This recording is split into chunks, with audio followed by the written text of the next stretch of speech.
તો ભગવાન મજબૂર થઈ જાય તમને આપવા માટે કે તમે તમારા કોઈ નાનો માણસ પ્રામાણિકતાથી કામ કરે છે તો તમે એને આપવા માટે મજબૂર થઈ જાવ છો કે નહીં કે આ વખતે એનો પગાર વધારી દઈએ? થાય છે કે નહીં?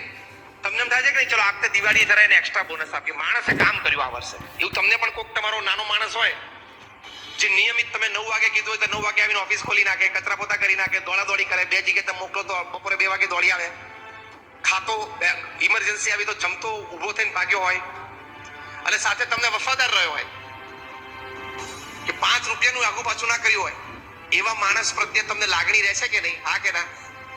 એવા માણસને થોડુંક આપણે આમ આપી દઈએ એવી ભાવના રહેશે કે નહીં? અને તમે આપો છો તમારા દરેકના અનુભવમાં છે આ વાત. તો એ ભાવના આપણામાં પણ એક યુનિટના માલિક તરીકે છે. તો આવડા મોટા યુનિટના માલિક તરીકે ભગવાનમય ભાવના ના હોય કે આ છોકરાના નસીબમાં ઓછું ધન છે પણ એ પુરુષાર્થ કરે છે, પ્રામાણિક પુરુષાર્થ કરે છે, કોઈનું ખોટું લેતો નથી, થોડુંક દુઃખ થોડુંક સહન કરવું પડે છે તો પણ ખાનદાની છોડતો નથી, તો ચાલ હું આપું. એકવાર એને થઈ જાય ને કે ચાલ હું આપું તો તારા ઘરમાં સમાશે નહીં. જે વ્યક્તિ પુરુષાર્થ કરે છે, બીજું સાતત્ય એટલે કે સતત પુરુષાર્થ કરે છે, અને ત્રીજું નૈતિકતા અને પ્રામાણિકતા રાખે છે ને, ભગવાને ન ઈચ્છ્યું હોય તો પરાણે તમને મદદ કરવી પડે. આપણા સત્શાસ્ત્રોનો અભિપ્રાય છે. કદાચ તમારા ભાગ્યમાં ઓછું હોય ને તો ભગવાન મજબૂર થઈ જાય તમને આપવા માટે કે તમે તમારા કોઈ નાનો માણસ પ્રામાણિકતાથી કામ કરે છે તો તમે એને આપવા માટે મજબૂર થઈ જાવ છો કે નહીં કે આ વખતે એનો પગાર વધારી દઈએ? થાય છે કે નહીં?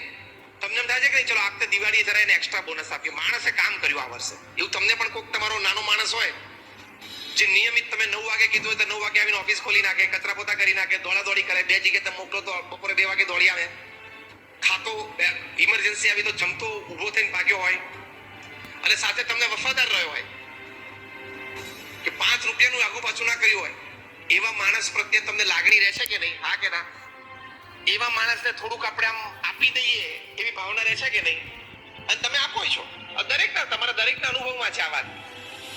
તો એ ભાવના આપણામાં પણ એક યુનિટના માલિક તરીકે છે. તો આવડા મોટા યુનિટના માલિક તરીકે ભગવાનમય ભાવના ના હોય કે આ છોકરાના નસીબમાં ઓછું ધન છે પણ એ પુરુષાર્થ કરે છે, પ્રામાણિક પુરુષાર્થ કરે છે, કોઈનું ખોટું લેતો નથી, થોડુંક દુઃખ થોડુંક સહન કરવું પડે છે તો પણ ખાનદાની છોડતો નથી, તો ચાલ હું આપું. એકવાર એને થઈ જાય ને કે ચાલ હું આપું તો તારા ઘરમાં સમાશે નહીં. જે વ્યક્તિ પુરુષાર્થ કરે છે, બીજું સાતત્ય એટલે કે સતત પુરુષાર્થ કરે છે, અને ત્રીજું નૈતિકતા અને પ્રામાણિકતા રાખે છે ને, ભગવાને ન ઈચ્છ્યું હોય તો પરાણે તમને મદદ કરવી પડે. આપણા સત્શાસ્ત્રોનો અભિપ્રાય છે. જે વ્યક્તિ પુરુષાર્થ કરે છે, બીજું સાતત્ય એટલે કે સતત પુરુષાર્થ કરે છે, અને ત્રીજું નૈતિકતા અને પ્રામાણિકતા રાખે છે ને, ભગવાને ન ઈચ્છ્યું હોય તો પરાણે તમને મદદ કરવી પડે. આપણા સત્શાસ્ત્રોનો અભિપ્રાય છે. કદાચ તમારા ભાગ્યમાં ઓછું હોય ને તો ભગવાન મજબૂર થઈ જાય તમને આપવા માટે કે તમે તમારા કોઈ નાનો માણસ પ્રામાણિકતાથી કામ કરે છે તો તમે એને આપવા માટે મજબૂર થઈ જાવ છો કે નહીં કે આ વખતે એનો પગાર વધારી દઈએ? થાય છે કે નહીં?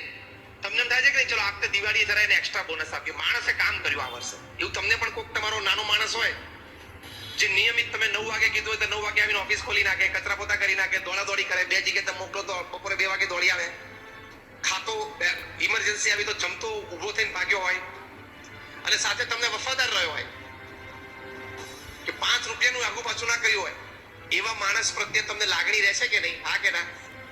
એવા માણસને થોડુંક આપણે આમ આપી દઈએ એવી ભાવના રહેશે કે નહીં? અને તમે આપો છો તમારા દરેકના અનુભવમાં છે આ વાત. તો એ ભાવના આપણામાં પણ એક યુનિટના માલિક તરીકે છે.